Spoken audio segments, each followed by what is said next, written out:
Okay, well, I'll stand here, but the two rows with the pink flag on either side of me are ones where we worked. So today we're going to review briefly this big nationwide project that was funded 3 years ago by the federal government in what's called the SERI program. It has scientists in New York, Michigan, Pennsylvania, Massachusetts, North Carolina, Washington State. And in each one of those locations, we're trying to work with companies and with growers and with physiology horticulturists like myself to better define and help growers adopt precision crop load management. So precision crop load management is something we've talked about for a number of years now, and so I wanted to just, Bobby, if you'd come stand by me, I just have a couple of questions for you. It all begins with pruning. You said pruning bud ratios. Tell us what you do as far as pruning. Okay, I'll stay with this orchard because we have a lot of different drainage systems here. But this block, we've came down lower than like 1.8. It's been closer to 1.1 to 1.5 in that range for this Honeycrisp. So, and for Gala, it's right there. It's at the 1.9 to 1. Okay.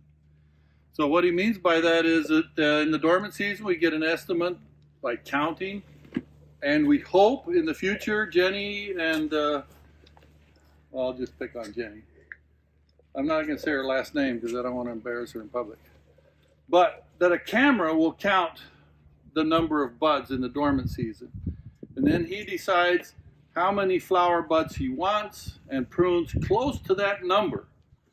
So well, tell us again, on these B9s, how many fruit you want per tree? We really want like 50 to 65, anywhere in that range. But we usually say, let's get 70 to 80. And that's my personal feeling on how, when we look at the models and we look at kind of our predictions, that's where we set it as a little bit higher than where we want it. For buds or for fruit? That's for fruit. Okay. For buds, just times that by, it's in that 1.1 to 1.5, depending on the year. This year was a little less flowers on here. We had a big crop in here last year, so we were a little closer. But yeah, that 1.5 is a good. So that if we just use that number of 65, we would multiply that by 1.5. That's just going to add another 30 some. So it's around 97, 98 flower clusters that we want to leave on these trees when we're done pruning.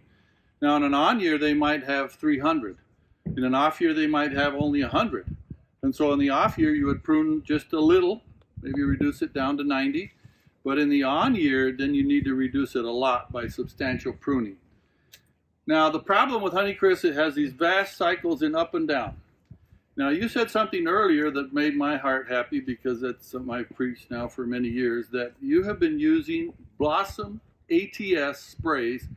You said for foliar fertilizer because that's the only way it's legal, but it's for blossom thinning. Now do you feel your ATS program has stopped this sort of massive bloom and no bloom, massive bloom and no bloom? Yes, it has. Where our canopies are controlled and not blown out from vigor, it really helps, and you can really get consistent yields over that 50 bins an acre, as long as you get it down by like early June. Late June is too late. It's more of the textbook, but it needs to be, if you want the big crops, it needs to be very early June. You need to almost be doing just minimal hand thinning. It's scary, but we thin Honeycrisp almost as hard as Gala, or as hard as Gala, to try and get the target. But it has to be precise. Okay, so we'll get a little more into the precision part of his thinning program in a sec, but I do want to emphasize that I've had so many growers tell me that once they started on a regular ATS program, they tended to even out Honeycrisp. You still have the on year and the off year, but not this bust year of 0 clusters. That is depressing when you have no flowers, and that's what we want to avoid. Now, this project covers many different aspects. One of them is the ATS using the pollen tube growth model, which I'm not going to spend any more time on here. But another aspect of it is trying then to fine-tune the post-bloom thinning sprays. And for that, we use a carbohydrate model. Now, Bobby, you said you get loaded up on carbohydrates when we get to the thinning season, not by eating donuts, but just by the model. Yeah. So tell us what you did this year, and then I'm going to have to say what I think happened. This block looks like a home run, but most of that is because of the deficit we had. But the deficit did take us right to the edge of the cliff. We did try and stay away from the deficit with our sprays. Acknowledging that was hard to do. You just have to look at that model every day or twice a day to try and stay away from those big swings down. And I think the only other thing is I just don't like a lot of carb roll, a little bit per 100, and just adjust it with NAA. Or whatever you want to use. And then I mentioned a little bit earlier, just a spreadsheet. We just keep a spreadsheet. So there's probably 50, 60 acres here. There's like 20 acres of honeys, but they're broken up on a spreadsheet by generations. And rootstock probably. And rootstocks. But also keep track of the history, the year before, etc. So there's a lot of multiple sprays, but it allows you to fine tune it more so. So as you all recall, we got through bloom. It was beautiful. We had a frost. It tight clustered a peak. And some people really lost a lot of kings. Others didn't. Did you lose many kings? Here. Yeah. On the bottom. And so people were then worried about, what do I do thinning? I've lost a lot of kings. And then we came into the thinning window. And this is where it got really complicated. Right around petal fall, we had rain, and so people had to delay the petal fall spray a day or two. Thursday of that week dawned good, and I said spray. So a lot of people put a spray on Thursday of that week. Friday was a nice day, Saturday was a nice day, Sunday was a nice day. People close to the lake were a little bit late, and so they were either going to go Monday or Tuesday. But Monday, Tuesday, and Wednesday turned out to be really hot, 90 degrees.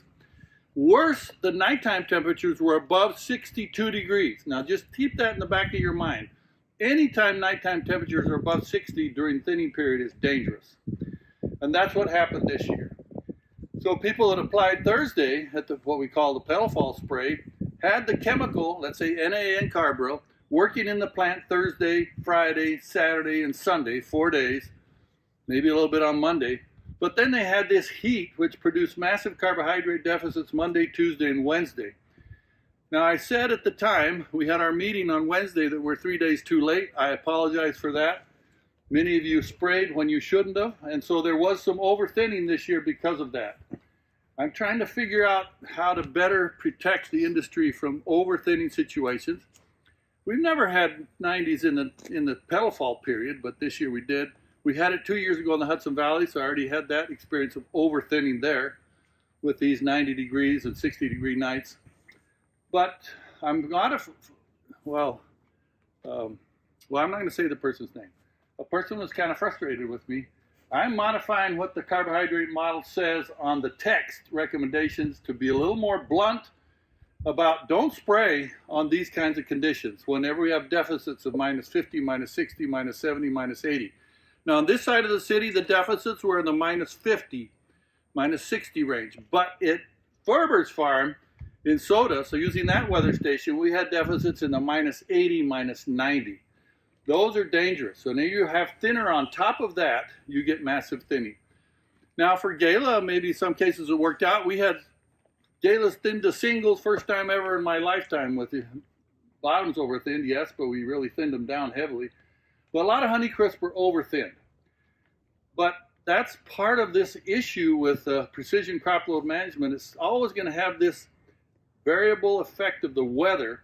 And I hope with the modifications I make in the carbohydrate model this summer and this winter, and we'll introduce them more clearly next spring, that it will help protect you against problems. I also have some new strategies for when we have the opposite, which is cool weather, and a carbohydrate surplus, so we can get thinning, and that's what happened to us in 2022. Now, in 2022, nobody thinned Gala enough.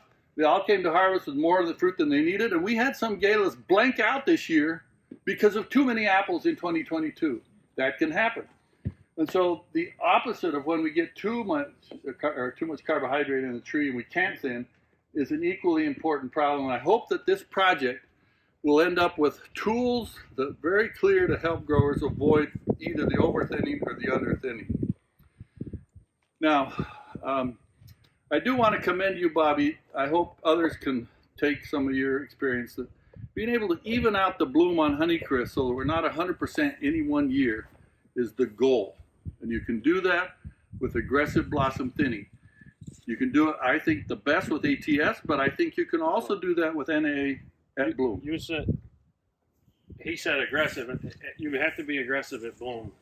You can't nibble. It just, in my opinion, you've got to go out there and get it. And by the time you get to that 10, 12 millimeters, I don't even think some of these received that 10 to 12 millimeter spray. So that's the first part of what I wanted to present.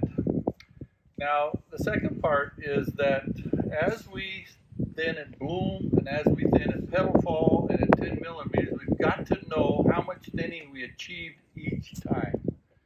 And that's where this digital part of the project comes in, where we're trying to use camera systems to count flowers, to know how many we started with, to count little fruitlets, to know how many we have, and then to make our decisions at 12 millimeters of how much thinner to put on.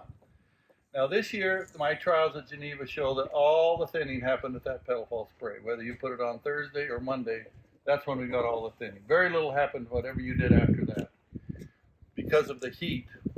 Well, I did want to add one more thing to the heat. The heat in and of itself is like a thinning spray. So if you sprayed on Thursday, it's like you resprayed on Monday. Back-to-back thinning sprays give you massive thinning. That's what we had. We had the chemical working Thursday, Friday, Saturday, and Sunday, and then another event, the heat, giving us thinning for the next 4 days, and that often resulted in over-thinning, particularly with Honeycrisp, if you use relatively high rates of NA. But then on to the second part of the project, and that's using digital tools to count the number of fruits and help guide what we're doing. Now, this leads to a very interesting and, I think, exciting prospect.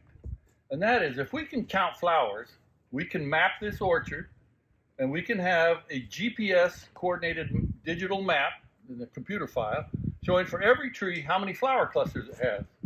Or at least we can say this has a lot, this has medium, and this has few. That then can lead to what we call variable rate spraying with ATS at bloom, or variable rate spraying with NA and 7 after bloom, where the sprayer would be controlled by the map. And the sprayer would go down the row, turn on a tree with heavy bloom with a lot of ATS, give a medium dose on a tree with medium flowered numbers, and no ATS on a tree with no blossoms. Now, those of you who have Honeycrisp know that as you walk down the row, it's always very deep. So this is really the holy grail, or what we're really after.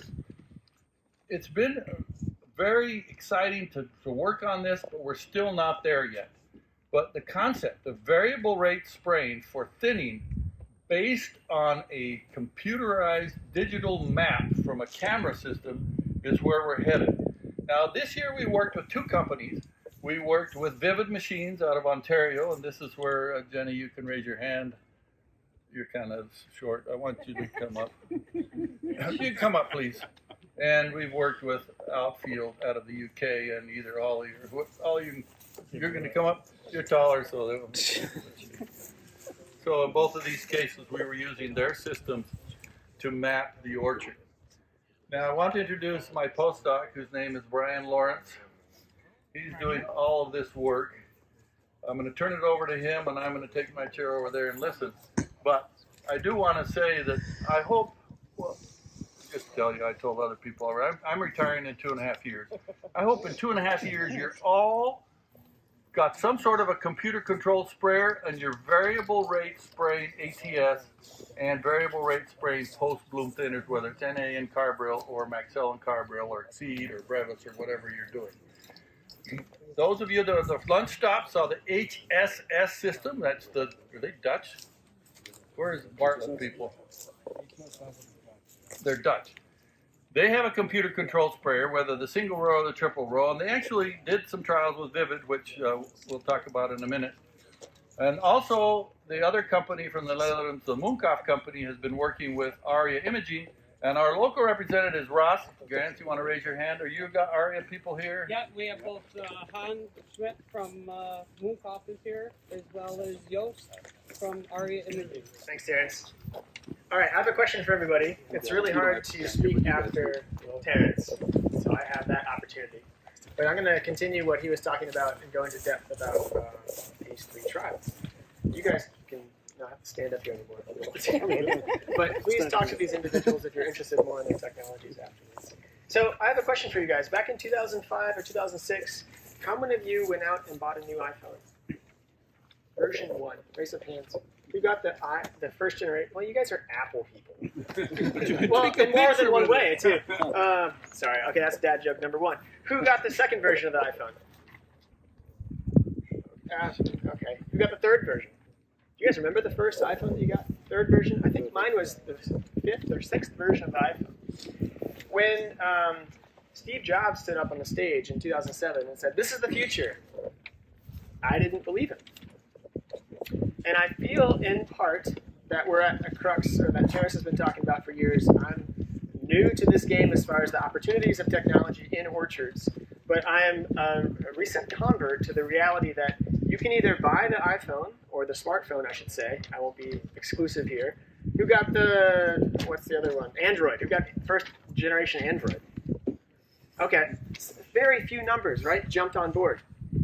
But once enough people did that, the whole society changed.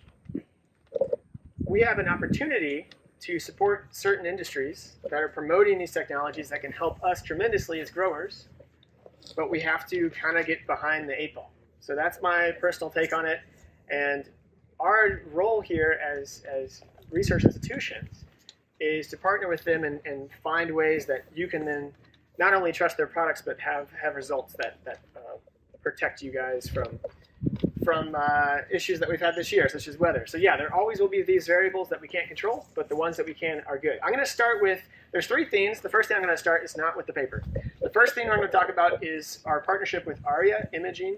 And we had a small trial here in the orchard. We had spray cards out in some trees, and we're hoping to repeat this fall because we really want to figure out exactly how to pair the ARIA Imaging with the tractor or the variable rate sprayer.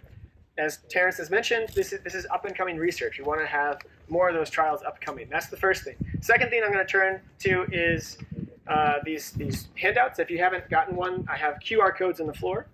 If you aren't an adopter of a smartphone, you won't be able to use that QR code.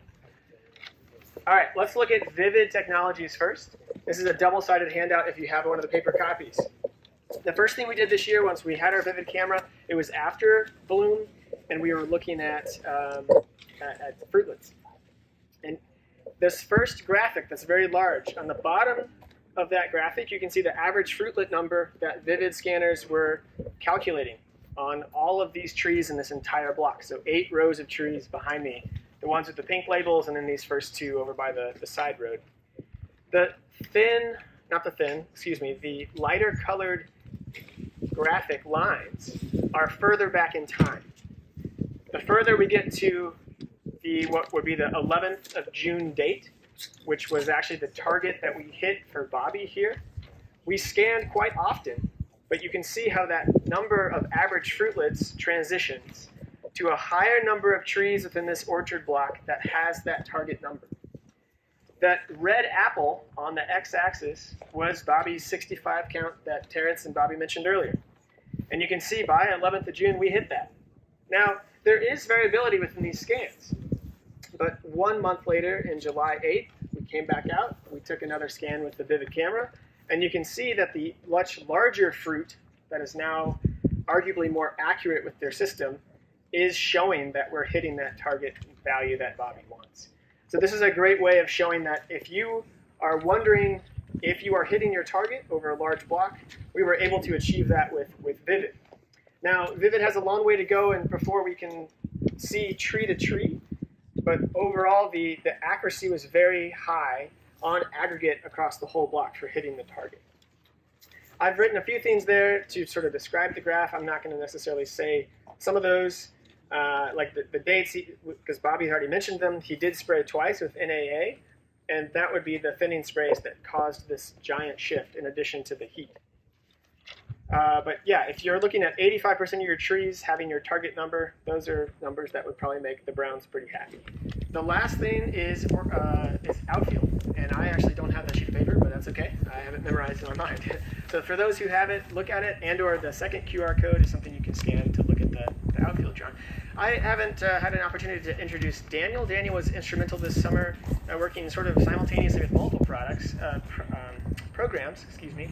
And this is something that Daniel loves to do. He loves flying the drone. When I arrived last summer, I told Terence very explicitly, I said, Terence, I'm not interested in technology. That was before I was converted. I said, mainly I'm not interested because I'm not smart enough to use technology. Well, it turns out that we bought an off-the-shelf drone, and I'm really not as smart as I look. It's easy. You're easily able to fly a drone like this with kind of a push of a button, and it's very safe as well. This whole block behind us is about 8.5 acres, and I could fly that block within about 8 minutes. And Daniel and I would come up here in the summertime and take data very quickly, and we'd upload that data onto the Outfield website, and then they return that data within about 24 hours. And so then if you are a grower, especially as Outfield moves forward and they're looking for variable rate spraying options, you could quickly turn around and then go into the orchard block with the heat maps they generate. If you're looking at that piece of paper, you'll see there's 2 heat maps that I was taking this spring. The first one's pink, the second one's blue. It's not a gender reveal party, but the one that is pink is blossom map, and the second one that's blue is your fruit prediction. If you were in first grade and you were to find an image from those maps, you might see sort of the shape of a W or maybe 3 lines within it. That's reflecting the variable fruit load and or blossom count that were on the 2 cultivars that are behind us within the Fuji and the Honeycrisp.